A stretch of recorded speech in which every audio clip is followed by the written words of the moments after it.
Hola, ¿cómo están? Bienvenidos. Mi nombre es María Eugenia Godoy, soy diseñadora gráfica de FADUBA. Bueno, y hoy vamos a iniciar esta presentación sobre accesibilidad comunicacional. Bueno, y un poco como para repasar conceptos teóricos que ya vimos en oportunidades anteriores, la discapacidad, ¿sí? Recuerden que es el resultado de la interacción entre una persona que tiene una deficiencia y un entorno que no lo contempla, ¿sí? Entonces, ¿qué es la accesibilidad? La accesibilidad es el derecho de todas las personas al acceso. En ocasiones anteriores hablábamos del concepto de barreras, barreras comunicacionales, barreras del entorno físico y barreras actitudinales. Hoy en día vamos cambiando ese concepto de barrera hacia los facilitadores. Tenemos facilitadores actitudinales y facilitadores del entorno. Bien, entonces, como para entender un poco sobre comunicación, vamos digamos, a introducir la comunicación como el proceso de transmisión de información entre un emisor y un receptor, ¿sí? Y cuando la comunicación es inclusiva. La comunicación es inclusiva cuando el emisor del mensaje atiende a las necesidades particulares de cada uno de esos receptores, de una persona, de un individuo, digamos, y del conjunto de un grupo social. Entonces, digamos, para entender este concepto de comunicación, tenemos que entender cómo es la diversidad humana, ¿sí? Bien, y para ello vamos a contar con tres elementos básicos. Y estos tres elementos básicos van a estar sustentos en los canales multisensoriales, ¿sí? Los canales sensoriales, visuales, táctiles y audibles. Y digamos, estos tres canales van a contemplar lo que es la comprensión también. Y más adelante vamos a ver por qué tiene que ver también con la comprensión. Entonces, ¿cuál es la función principal de los canales multisensoriales? Es proporcionar recursos de captación de información formulados a partir de capacidades del individuo a través de estos recursos visuales, sonoros y ápticos. Recuerden que ápticos son recursos táctiles. Bueno, primeramente vamos a empezar con los elementos visuales. El primer recurso que vamos a tener en cuenta es el color, ¿sí? El color, vamos a mover mi ventanita para que se pueda leer el texto. El color es el primer elemento, ¿sí? Que el ojo, digamos, toma o percibe digamos, al instante, al primer instante. Es el recurso que, digamos, tiene la característica de ser visto sin ser leído, ¿sí? Entonces, el uso del color adquiere valor en cuanto a su nivel de contraste para la correcta construcción de la relación fondo-figura. Y acá, a colación de esto, viene el segundo elemento visual, que es el contraste. El contraste es la relación entre un color y el otro. Entonces, ¿qué pasa? Hay buenos contrastes y hay malos contrastes. Para saber si un contraste o si la combinación de colores, digamos, es eficiente, es contrastante, ¿sí? Lo que se hace es, digamos, establecer una evaluación digamos, del color por medio de una ecuación que mide la modulación de los contrastes entre esos dos colores, ¿sí? Entonces, digamos, ese resultado tiene que tener un valor porcentual arriba del 60%.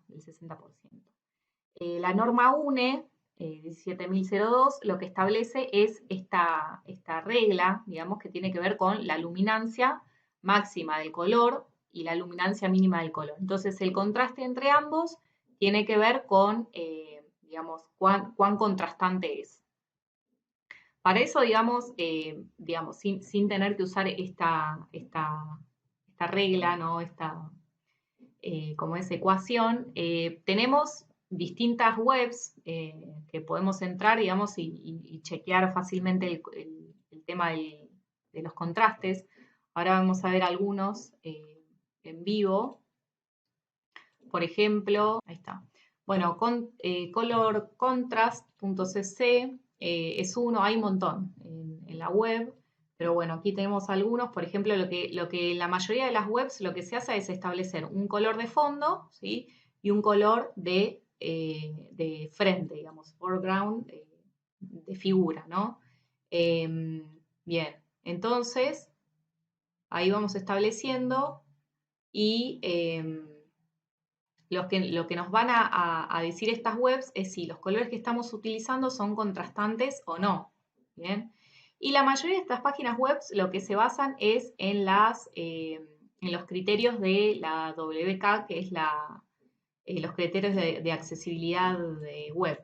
¿Sí? Entonces ponemos un color de frente, un color de fondo, y ahí nos da digamos, el ratio, que es la proporción de contraste. ¿Sí? Hay muchos de estos.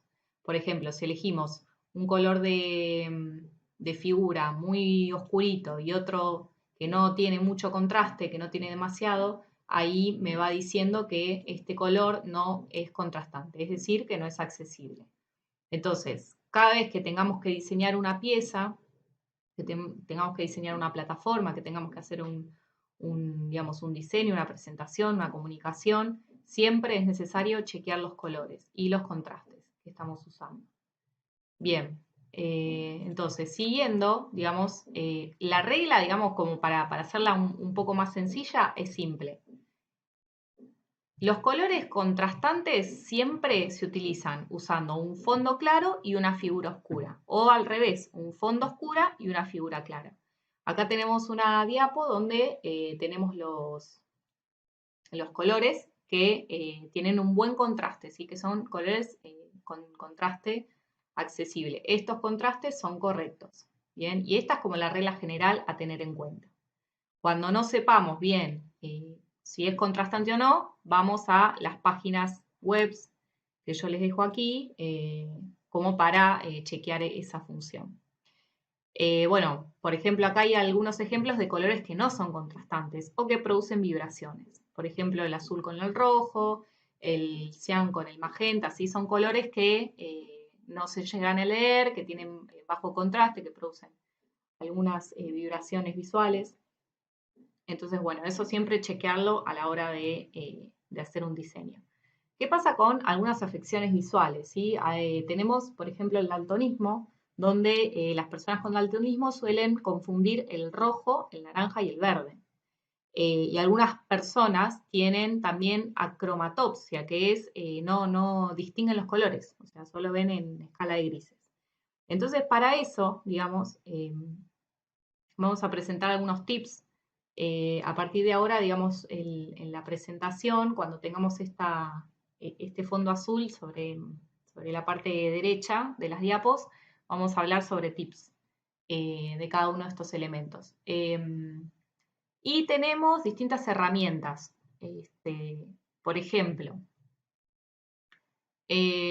una es no apoyarnos siempre en el uso del color como el único recurso. Porque, por ejemplo, ¿qué pasa cuando una persona no puede distinguir el rojo y el verde? Y le decimos, bueno, pulse el botón verde para continuar. Y bueno, resulta que los colores los confunde, entonces no puede saber cuál es el verde, cuál es el color verde. Y para esto tenemos herramientas de software como Photoshop e Illustrator que nos permite chequear también esta función. Ahora vamos a hacer la prueba acá, que yo tengo abierto también este mismo ejemplo. Vamos a ver, ajuste de prueba y ponemos ceguera de los colores, protanopia, por ejemplo, ¿no? Vamos a ir al primero. Entonces, si por ejemplo en una interfaz, no sé, una aplicación móvil, por ejemplo, le ponemos al usuario, pulsar el botón verde para continuar, ¿cuál es el verde? ¿Sí? Entonces no sabe distinguir, no puede distinguir los colores. Entonces, como diseñadores, lo que tenemos que hacer es apoyarnos en otros recursos complementarios que no sean únicamente el uso del color. ¿Sí? Bien, por ejemplo, iconografía, tipografía, algunos signos, pictogramas. Entonces, por ejemplo, si nosotros le decimos al usuario, bueno, pulse el tilde para continuar, ahí ya sabe cuál es el tilde y no estamos haciendo referencia al color. Bien. Bueno, esta prueba está bueno para que la hagan, para que tengan en cuenta. En Photoshop también está esta herramienta y también hay un montón de versiones online para chequear esto. digamos, extensiones de Chrome, software, bueno, hay muchísimos. Si a alguno le interesa también después me puede pedir esta información. Bueno, el tercer punto es la codificación. El uso del color en sistemas debe ser codificado, es decir, que debe utilizar un código cromático asociado a la intención comunicativa de esos sistemas, organizando y jerarquizando la información que los constituye. Esto quiere decir que, por ejemplo, cuando utilizamos el color como codificación, no podemos usar más de 7 colores, porque si no ya son muchos colores y se nos pueden mezclar y puede producir, digamos, como fusión en la identificación de elementos. Puede ser algún ejemplo cuando estamos diseñando, cuando estamos haciendo el diseño de señalética, entonces establecemos colores para cada pabellón o para cada área deportiva, área recreativa, área administrativa, le establecemos un color. Entonces, asegurarse de que esos colores sean menores que 7. Bueno, por supuesto que tienen que ser colores contrastantes, colores diversos entre sí. No podemos usar tantos colores análogos porque, bueno, pueden llegar a confundir. Y también tener en cuenta en dónde van a ser vistas. Si van a tener, digamos, si ese traslado va a ser hacia una pantalla, si va a ser impreso, si va a ser pinturas industriales, cómo va a ser la materialidad del color, porque eso tiene mucho que ver con cómo lo vamos a percibir. Sí, acá, por ejemplo, hay algunas imágenes de cómo se está utilizando el color, ya sea en pared, sea en edificios, sea en aplicaciones móviles, en web. Y entonces lo importante, ¿no? Que es los contrastes. Por ejemplo, en esta imagen de la derecha, donde se ve un panel gris, transparente con una, digamos, señalética blanca. Imagínense que un fondo gris con una tipografía blanca es cero contrastante, no se ve. Digamos, en cuanto al diseño, a veces hay estilos, digamos, hay decisiones conceptuales de diseño que tienen que ver con esto, con las transparencias, con lo minimalista, ¿sí? Pero no tenemos que dejar de lado la accesibilidad. Si bien puede parecer muy estético, digamos, muy lindo o bien diseñado, bueno, ¿cuál es la función principal de la señalética? Y bueno, orientarme, poder leer, poder saber dónde estoy. En este caso no se está cumpliendo porque no se ve. Bien. Bueno, acá también en la esquina superior derecha tenemos un ejemplo de, digamos, la pastilla que se usa en el subte, digamos, en este caso de la línea H del subte de Buenos Aires, y vemos, por ejemplo, la palabra subte en blanco con el fondo amarillo. Bueno, también otro ejemplo de lo poco contrastante. Imagínense sumado a, no sé, un día de sol donde está reflejando y le da brillo a esa materialidad de la pastilla, donde hay contaminación visual, donde hay muchos elementos urbanos, digamos, jugando. Entonces ahí eso como suma mucho a lo que es la poca visibilidad, ¿no? de la comunicación.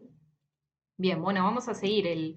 El otro elemento súper importante es la tipografía, ¿sí? La tipografía es la portadora de la información verbovisual constituida por letras, números y símbolos no pictográficos.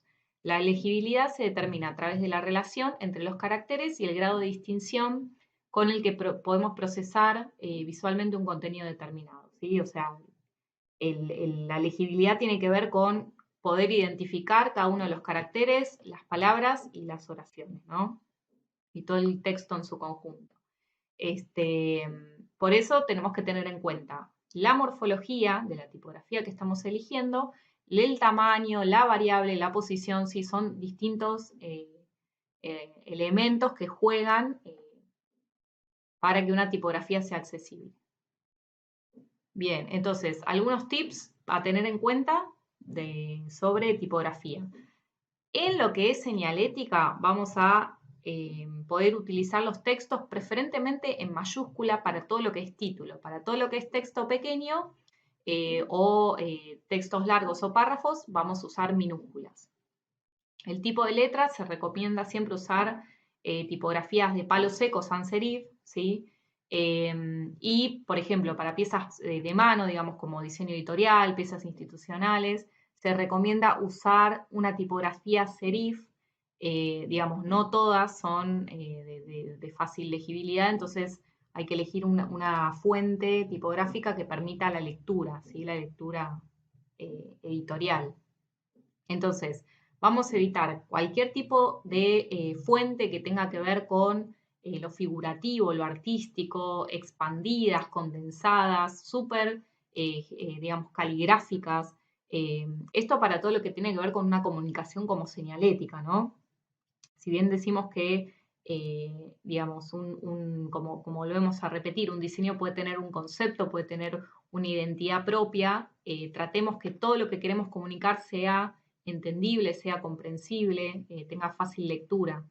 Evitemos las texturas, los patrones sobre las tipografías, ¿sí? Tratemos de darle aire, darle menos ruido a esa lectura. En cuanto a los pesos, es preferible tener un peso, digamos, medio, ¿sí? No irnos a las tipografías súper condensadas, apretadas, tampoco tan, digamos, negras o extra negras, y super light, ¿sí? Como que debe haber una compensación de los pesos y también tiene que ver con el interletrado, ¿no? El aire que le damos a cada tipografía que permita definir o identificar cada carácter, pero que no se pierda lo que es la continuidad de la palabra. Y bueno, por lo general, la orientación de los textos en vertical, como este cartel de aquí de Applebee's, bueno, no es recomendado, digamos. Así que bueno, eso de la orientación también tenerlo en cuenta. Acá hay algunos ejemplos en las imágenes de, bueno, tipografías que, qué sé yo, pueden tener su diseño, pueden ser, digamos, elegidas por la gente que hizo el cartel, con los comerciantes o demás, pero bueno, sí dificulta muchísimo la lectura. Bien, y una de las afecciones que más tiene que ver y que se relaciona con el uso de la tipografía es la dislexia, ¿sí? La dislexia, digamos, es como la imposibilidad de poder, digamos, hay distintos tipos de dislexia. Hay dislexia de escritura, dislexia de lectura. Entonces, es la imposibilidad de poder reconocer ciertos caracteres y darlos vuelta. A veces hay dislexia numérica, entonces damos vuelta a los números eh, o damos vuelta a las palabras. Y la tipografía a veces puede ayudar o perjudicar la lectura.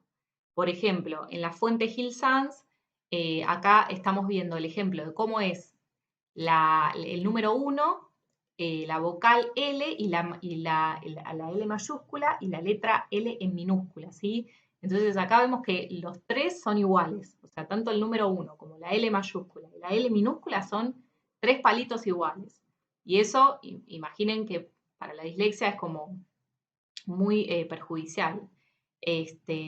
Bueno, entonces hay otras tipografías, por ejemplo, lo que hacen es economizar recursos y, por ejemplo, a la D, a la letra D la dan vuelta y se convierte en una P. A la letra B larga la dan vuelta y se convierte en una Q. Entonces, esa, digamos, esa economía de recursos que están utilizando perjudica muchísimo digamos, a la identificación de las letras, sobre todo lo que tiene que ver con dislexia. Entonces, algunos tips para tener en cuenta: usar un interletrado, digamos, mayor a entre 5 y 10%, digamos, de la separación entre cada línea, sin perder digamos, todo lo que es el conjunto del párrafo. Y, digamos, en cuanto a la fuente, el tamaño óptico, se debe buscar una tipografía que la altura de la X proporcione, digamos, ese cuerpo medio. Y de ahí, de ese cuerpo medio, tiene que haber un ascendente, o sea, las ascendentes de las letras tienen que ser mayores a esa altura X y las descendentes también. Entonces, mientras más, digamos, mientras más abruptos sean esas ascendentes y descendentes, perdón, esa tipografía generará mayor grado de accesibilidad. Bien, respecto a los tamaños para todo lo que es señalética, digamos, tenemos la norma IRAM que establece cuál es la altura o el cuerpo de las tipografías en relación a la distancia de lectura que lo estamos leyendo. Entonces tenemos que tener en cuenta eso, ¿no? Si va a ser de lectura lejana, de lectura cercana, eso para todo lo que tiene que ver con la señalética, las señales urbanas, ¿sí? Y después en todo lo que tiene que ver con plataformas digitales, aplicaciones webs, aplicaciones móviles y todo eso, lo que se utiliza es una herramienta de regulación de texto. O sea, yo como usuario debo poder elegir qué tamaño quiero para poder leer, ¿sí? Entonces eso digamos, en Android o en iOS tenemos herramientas de accesibilidad que nos permitan regular el tamaño de los textos. Bien, seguimos. Bueno, respecto a las imágenes usemos imágenes sencillas, simples, sin ambigüedades, ¿sí? Sin efectos, sin texturas arriba. Lo importante es respetar esa relación de figura y fondo y contrastes que veníamos hablando antes. Tenemos que evitar las fotos en movimiento, desenfocadas, con efectos tipo ojo de pez, ¿sí? Si bien hay cuestiones estilísticas, o por ejemplo, un fotógrafo puede elegir artísticamente sacar fotos desenfocadas por alguna razón conceptual o particular que eligió, siempre, digamos, debemos explicar por qué se toma esa decisión o contar un poco qué es lo que se está viendo en la fotografía como recurso alternativo para entender las imágenes. Bien, entonces tenemos la columna izquierda de las imágenes, eh, donde se ven ejemplos, digamos que están las imágenes borrosas, que no se entienden, movidas, y las imágenes de la derecha, donde se ve una clara figura, un fondo más desenfocado, donde se puede entender cuál es la relación entre los objetos de la fotografía. Bien, y también lo que tiene las imágenes, sobre todo en lo que, digamos, cuando encontramos fotografías en soportes digitales, es dar una descripción de esas imágenes. ¿Por qué? Porque las personas que utilizan software de lectura, de lectores de pantalla, para entender las imágenes, digamos, necesitan tener una explicación de qué es lo que se está viendo. Entonces, en la descripción se considera describir la imagen para conocer el contenido visual a través de lectores de pantalla. En soportes impresos amplía la información de la imagen, ¿sí? Los textos gráficos y los textos y gráficos e imágenes deben comprenderse sin la necesidad de ver los colores. Entonces, a la izquierda vemos la foto de 3 niños agarrados de la mano. Entonces, imaginen que una persona con discapacidad visual no puede, digamos, ver la imagen, ¿no? Entonces, necesitamos contarle qué es lo que se está viendo. Entonces, en el ejemplo de abajo dice, 3 niños sonrientes tomados de la mano corriendo en la arena. Entonces, ahí, sin tener que ver la imagen, ya está entendiendo parte del contenido y no le estamos privando de cierta información. Bien, con respecto a las transiciones, las animaciones y los movimientos, en soportes digitales tenemos que evitar las transiciones rápidas, bruscas, ¿sí? Los movimientos muy a gran velocidad, como los sliders en los videos, en las galerías. Entonces, cuando sucede eso, tenemos que dejar que el usuario elija si verlo o no, digamos. Entonces, para ello, proporcionar botones de control, por ejemplo, los que tenemos en YouTube, como por ejemplo para pausar el contenido, darle play, adelantar, bajar el volumen, silenciarlo, ¿sí? Pausar las transiciones. Tenemos que darle al usuario el control.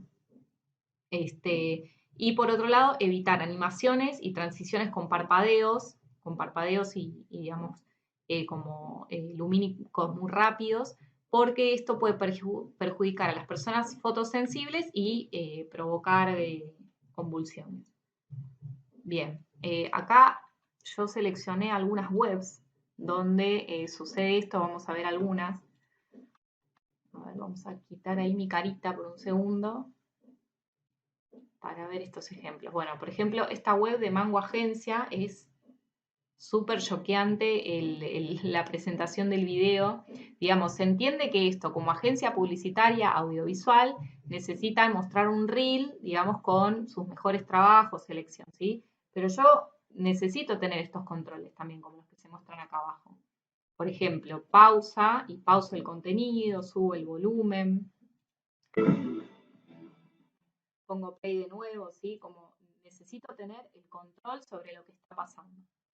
Después otras webs como, bueno, esta, B-Room, que es de juegos, bueno, también es un video, digamos, que se muestra de fondo con un autito que va pasando, que bueno, yo, digamos, acá no tengo ningún tipo de control, no puedo frenar la animación, no sé para dónde ir, digamos, si apretar este botón, si ir hacia arriba, no entiendo dónde poner pausa, entonces eso es lo que no debería suceder, digamos, en una página web, digamos. Bueno, acá hay otra. Son muy creativas, digamos, son muy, a nivel visual son muy atractivas, muy interesantes, pero bueno, siempre tengamos en cuenta la accesibilidad. Lo que podemos hacer en estos casos es ofrecer alternativas, ¿sí? Si uno quiere tener la presentación original o usar, bueno, no sé, quizás tenemos un panel donde evitar transiciones o quitar animaciones, entonces el usuario elige, digamos, poder tener un contenido un poco más limpio, un poco más claro de las cosas. Miren estas tipografías acá como que se transparentan con lo que está en el fondo, esto que está pasando, este slider como con una perspectiva un poco panseada, entonces esas cosas generan tanto ruido visual que quiero mirar todo pero no entiendo nada a la vez. Ya digo, esto debe ser de una agencia de diseño y está buenísimo y bueno, no hay que perder de vista lo creativo, ¿no? Pero bueno, sí ofrecer una alternativa para alguien que necesite tener un contenido un poco más limpio. Bien. Eh, bueno, seguimos. Bueno, ahí les dejo esas webs para que las puedan chusmear también. Bueno, otro de los elementos son los pictogramas. El pictograma es una representación simplificada de una realidad o de un mensaje, ¿sí? Esta representación se realiza a través de signos visuales que complementan, redundan o constituyen o sustituyen, perdón, los textos, aportándoles el carácter universal. Entonces, los pictogramas son referentes a objetos, lugares y acciones, deben tener un carácter de signo, no de ilustración, ¿sí? Tienen que ser sencillos, tienen que ser pregnantes, tienen que superar las barreras idiomáticas y culturales y tienen que tener un sistema, digamos, cada vez que se usen pictogramas en una misma pieza, deben responder a un mismo sistema donde hayan variables y constantes que regulen ese diseño y morfología de los pictogramas. Por ejemplo, si yo me voy a otro país, no sé, yo vivo en Argentina, de repente me voy a, no sé, a Asia, entonces yo entiendo que este cartel rojo, este círculo rojo con la franja blanca en el medio, significa prohibido pasar. Entonces, si bien es la primera vez que voy a Asia, no conozco el país y no sé dónde estoy, entiendo universalmente que ese pictograma significa no cruz o no pasar o contramano, ¿sí? Entonces, entiendo que es un signo de carácter universal. Pero también tenemos pictogramas que responden a un sistema, ¿no? Que responden a un sistema señalética, responden a una interfaz, a una aplicación que tiene un estilo, un diseño, que tiene una identidad. Bien, entonces esto, digamos, los pictogramas nos ayudan no solo a entender el contexto, sino también reemplazar los textos. Porque, por ejemplo, si yo vengo de otro país, soy un extranjero, ¿no? Que vengo a Argentina y no conozco el idioma español, veo un cafecito ahí arriba, en el ejemplo de arriba, veo un cafecito y ya sé que hay un bar. Y sin embargo, no conozco el idioma y no sé qué es cafetería, ¿sí? Pero sé por el símbolo de café que estoy cerca de un bar. Bien. Bueno, y a colación de lo anterior, ¿por qué decimos que la comprensión tiene que ver con todo esto, ¿no? Con estos recursos visuales, táctiles, audibles? Tienen que ver con la comprensión. porque, digamos, no solamente responde a que podemos percibir estos elementos a través de la vista, sino que nos ayudan a entender mucho más los contextos. Y una de esas herramientas es la lectura fácil, que no deja de ser un elemento visual, pero responde más a una técnica de comprensión. La lectura fácil es una técnica de redacción y adaptación cuyo objetivo es promover el acceso a la información y la comprensión de textos. Entonces vamos a ver algunos tips de lectura fácil. Primero, la lectura fácil lo que promueve es la escritura en forma clara, concreta, siguiendo un hilo conductor. Se usa, digamos, un lenguaje sencillo, se evitan las metáforas, los sarcasmos, digamos, el lenguaje abstracto, se organiza una idea, un concepto por oración o por párrafo, y lo que trata es de evitar el uso de palabras difíciles, ¿sí? Si una palabra o término no se puede cambiar porque, no sé, tenemos un texto académico o tenemos un texto descriptivo que necesita sí o sí contar esa palabra, lo que podemos hacer es, en un párrafo aparte, digamos, o en una llamada abajo del texto, podemos explicar a qué se refiere ese término. Dar una alternativa de comunicación, digamos. Bueno, después lo que podemos usar es el uso de viñetas y numeraciones para facilitar el paso a paso de la lectura, numerar las páginas siempre en el mismo lugar, usar los márgenes y espacios amplios, dar un poco de margen a las hojas, a las columnas, dar texto. Bien, acá por ejemplo tenemos un cuadrito de algunas palabras que están en difícil, digamos en modo difícil, y cómo las podemos pasar a modo fácil. Por ejemplo, inclusive, y digamos, en fácil sería incluido, ¿no? En vez de decir son numerosos, podemos decir muchos. Clarificar, decimos aclarar. Terminación, final. Utilizar, usar, ¿sí? Como facilitar un poco más la lectura y la comprensión de los textos.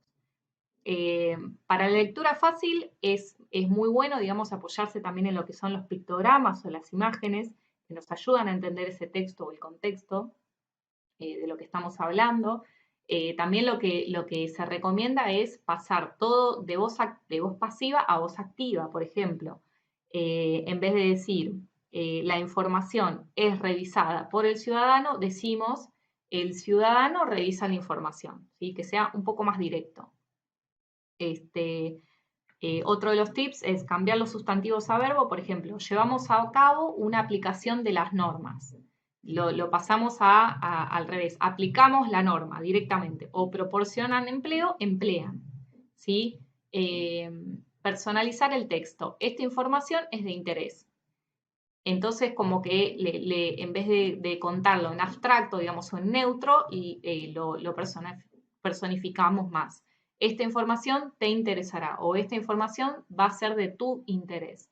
Entonces ahí la persona se siente un poco más involucrada en lo que está leyendo.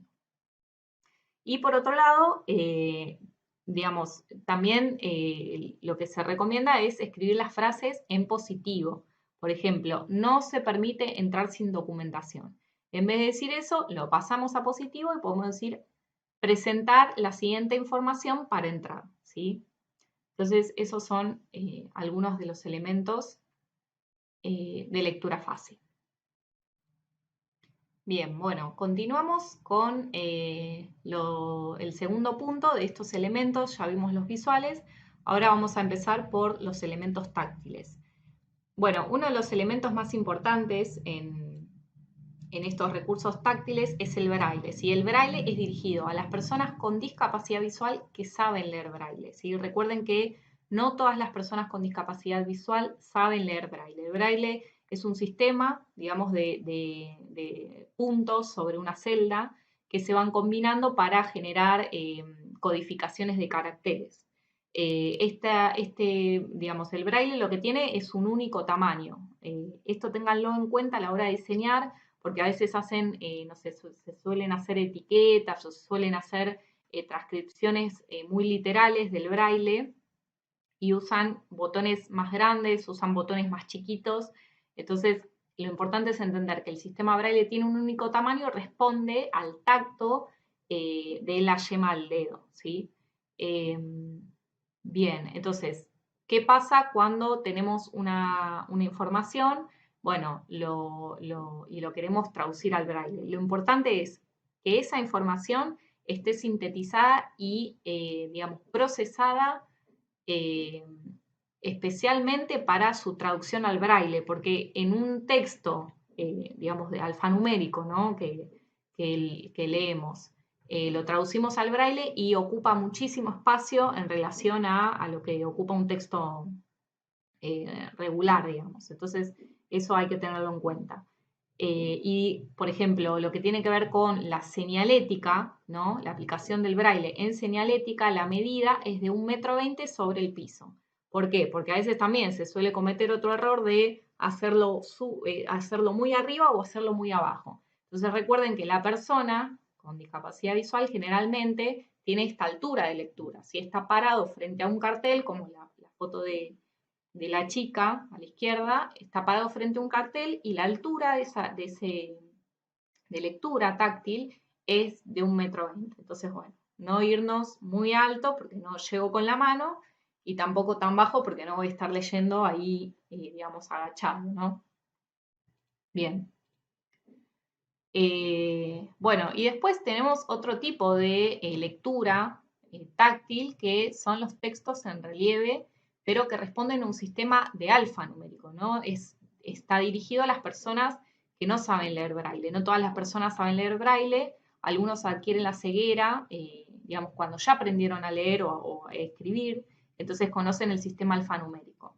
Entonces, cuando adquieren la discapacidad visual, es necesario, digamos, proporcionarle digamos, unos textos en relieve, ¿no? Alfanuméricos.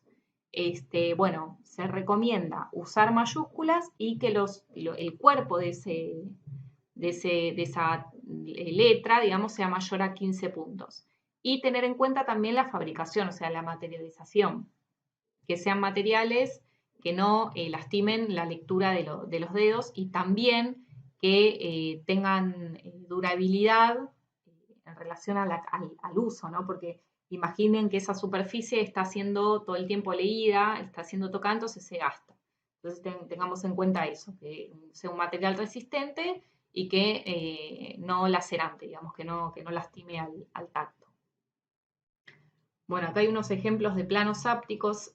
Como saben, los planos ápticos son mapas abstractos, digamos, que son representación de un espacio, que no son escala, no son reales uno en uno, digamos, sino que son abstracciones de los espacios y tienen, digamos, tienen texturas, tienen textos en braille, tienen alfanuméricos, tienen, digamos, distintos relieves como para poder identificar los espacios.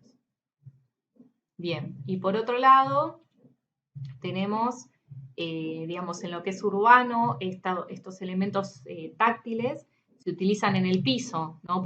Como por ejemplo los que se suelen utilizar en el subte. Tenemos abajo a la derecha digamos, baldosas podotáctiles, que todo lo que tiene que ver con estas baldosas que tienen los botones son de advertencia, o sea, que no se puede cruzar, digamos, que está contigua a la línea digamos, de las vías. Y las baldosas de vainilla, que son las direccionales, lo que permite a las personas con discapacidad visual que utilizan bastón es poder guiarse a través de esas vainillas y seguir un camino, una línea recta, digamos. Y después tenemos otros recursos, como por ejemplo texturas, tenemos relieves, tenemos piezas, sobre todo, por ejemplo, las piezas de museos que permiten tener accesibilidad a la obra, así que las personas con discapacidad visual puedan entender una pintura, puedan entender la relación de las texturas de esa pintura, la profundidad de esas figuras, ¿sí? Bien, el último elemento, entonces, y el tercero y el último que vamos a ver es el que responde al sentido del oído, ¿no? Los elementos audibles. Entonces, es importante entender esto. Toda la información que nosotros presentamos a nivel visual, que se perciba en soportes digitales, en páginas web, en apps, piezas editoriales, en señalética, deben reproducirse en sistemas audibles. Esa voz, digamos, debe ser legible, debe ser clara, debe poder regular los niveles de volumen respecto al ruido ambiente, ¿sí? Bien, entonces, para formatos impresos se aconseja proporcionar una versión online en PDF o texto para que pueda ser leído por los lectores de pantalla.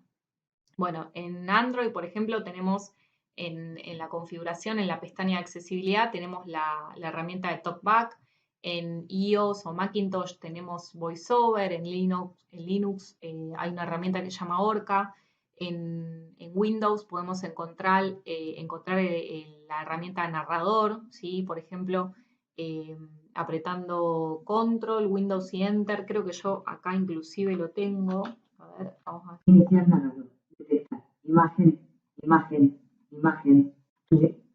Bueno, ahí algo se escuchó, hay que configurarlo y entender cómo usarlo porque no es para nada fácil. Saliendo del narrador. Ahí está, ahí salí. Bien. Y también lo que se puede hacer es incorporar código QR, digamos, en distintas piezas. Esto se suele usar el código QR en folletos, en señalética, en algunos espacios, ¿no? Y eso nos permite identificarlo con el teléfono y hacer una lectura, una audioguía, una voz, ¿no? que nos vaya contando y entendiendo un poco el contexto de lo que se está viendo. Bueno, para páginas web y apps, toda la información visual debe estar incorporada en el texto para poder ser leída por los lectores de pantalla. Sobre todo en lo que es accesibilidad web, digamos, tenemos en el código un atributo que se llama alt, donde nosotros podemos poner cuál es la información de esa imagen. Por ejemplo, la que veíamos antes de los niños tomados de la mano, ¿sí? Cuando ponemos una foto en internet tenemos que poner dentro del código el atributo alt, hay 3 niños tomados de la mano corriendo por la arena, ¿sí? Entonces ofrecemos una descripción alternativa, se le llama. Bueno, otra de las cosas también a tener en cuenta es ofrecer opciones para controlar o pausar la música, el audio, la voz o lo que estemos escuchando.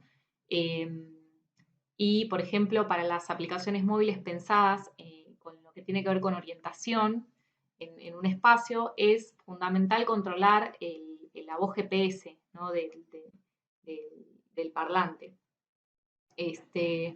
Bueno, algunos de estos desarrollos utilizan tecnología Bluetooth, digamos, o tecnología satelital para detectar elementos que identifican al usuario a través de voz. Entonces, acá arriba, digamos, a la derecha tenemos la foto de una aplicación móvil que lo que hace es reconocer a través de inteligencia artificial los objetos y, digamos, devuelven una descripción, ¿no? En este caso hay un perro labrador y pone labrador, ¿no? Así funcionan un montón de aplicaciones, como las típicas aplicaciones que permiten reconocer plantas o reconocer, no sé, especies.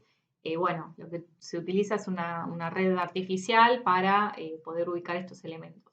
Algunas de estas aplicaciones también sirven para el supermercado, ¿no? Las personas con discapacidad visual pueden recorrer las góndolas y ir identificando los productos mediante estas aplicaciones de voz. Bien. Bueno, para orientación las herramientas audibles se aplican a la señalética, planos ápticos, a través de botones pulsadores o audioguías, como veníamos comentando. También algunos se aplican en la esquina de los semáforos hay como un pitido que me va diciendo si el semáforo está en verde, si está en rojo, entonces eso me permite entender cuándo cruzar o cuándo frenar, digamos. Y cuando se piensa en lo que es un diseño wayfinding, nos podemos valer de recursos naturales del entorno, ¿no? Todo lo que tiene que ver con los sonidos naturales. Si yo, por ejemplo, estoy en una arboleda, yo conozco y entiendo dónde estoy en relación al espacio, ¿no? A los elementos y en qué dirección tengo que ir. Puedo escuchar el sonido de los autos, entonces me doy cuenta que, no sé, hacia la derecha tengo la ruta, o escucho una fuente de agua, entonces yo sé que de la fuente de agua hacia la derecha está mi casa. Entonces son todos elementos audibles, ¿no? Que responden al sentido del oído que me permiten orientarme dentro de los espacios. Bien. Entonces, habiendo visto todos estos elementos, ¿no? Todo esto tiene que ver con tratar de crear posibilidades. ¿Por qué decimos esto? Porque como diseñadores debemos ofrecer alternativas a todos estos usuarios para que ellos mismos tengan control de estos ajustes y customizaciones que mejor se adapten a sus necesidades, ¿no? Si yo quiero leer el texto más pequeño o tener la opción de poder agrandar ese texto, necesito que la plataforma me cree esa posibilidad de poder cambiar. Entonces, estas personalizaciones y ajustes que yo ofrezco mejoran las experiencias de los usuarios y permiten, digamos, obtener toda la información que necesitan para entender. Entonces, contemplar la diversidad humana es pensar en diseño universal. La inclusión y aplicación de la accesibilidad beneficia no solo a las personas con discapacidad, sino a todo el universo de usuarios, ya que mejora la relación y la usabilidad de las personas con los entornos comunicacionales. Esto es súper importante entender y tiene que ver con entender cómo es la diversidad humana y en base a la característica de que todas las personas somos diversas, entender que debemos aplicar diseño universal. Así que bueno, hemos visto estos elementos que constituyen la comunicación universal.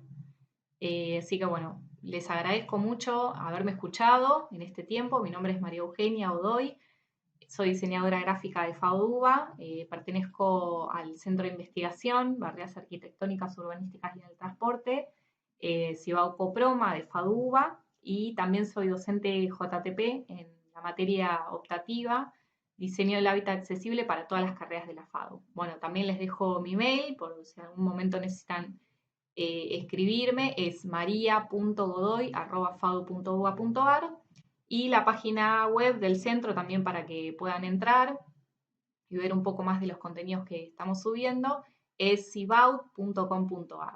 Bueno, muchísimas gracias y nos vemos luego.